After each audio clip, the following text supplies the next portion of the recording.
And now it's time to learn about Rob Ford. Introduction. There has never been a Toronto politician like Rob Ford, or rather there hasn't been one for a long time. In the age of PR teams, talking points and focus groups, Rob Ford is a throwback to another era, when plain speaking, not political spin, was the rule. His candidacy for mayor of Toronto was the classic underdog story, and his victory was, at first, unforeseen by pundits, pollsters, and most journalists, and just about everyone outside the Ford campaign. A Toronto resident could reasonably have woken up on the morning after the election and wondered, who did we just elect? Consider this book the answer to that question. It's a primer on all things Rob Ford, straight from the hip, and in his own words. On politics. If you can't stand the heat, get out of the kitchen, and don't get into public life. I'm a businessman. I know how to create jobs. I know how to meet a payroll. I'm going to stop playing games like everyone else plays in the provincial government and municipal government. Let's get the job done. It comes down to customer service. There is no trick. There is no magic formula. All it is door-knocking, hard work. Anyone has the chance to be elected. It's teamwork with hundreds of employees, and that's where my leadership skills come into play. I know how to build an empire. Municipal politics affects your life way more than level does.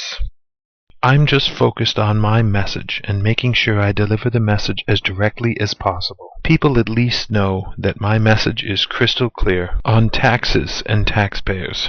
I just know the taxpayers want the gravy train to come to an end. And that, Rob Ford's the guy to do it.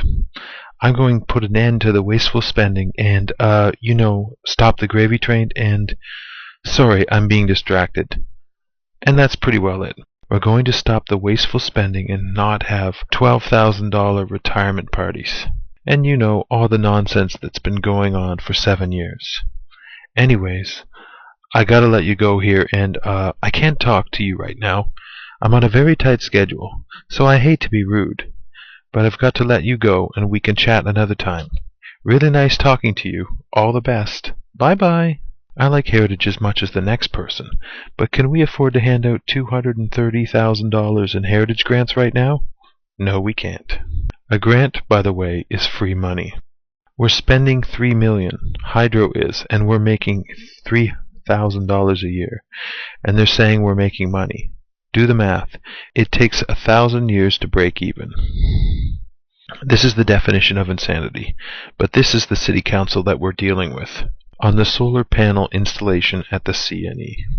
If you have a problem with any issue in the city, I'll guarantee you call my office. You can call me at home, 233-6934. Or you can call me at City Hall, 397-9255. And I will return your call, and I will get the job done. I'm not worried about what people do in their private life. I look out for taxpayers' money. It's just not fair to force you to cut back on essentials so politicians can enjoy their perks. On City Hall, it's time to stop the gravy train. We will reduce the size of City Council. Giving the mayor more power for the council is like giving criminals free guns. There's a lot of waste in City Hall. Everyone knows this. Even my competitors are finally admitting this. Right now, I can't say I'm really proud of being part of council in Toronto, with all the money being spent and the high taxes.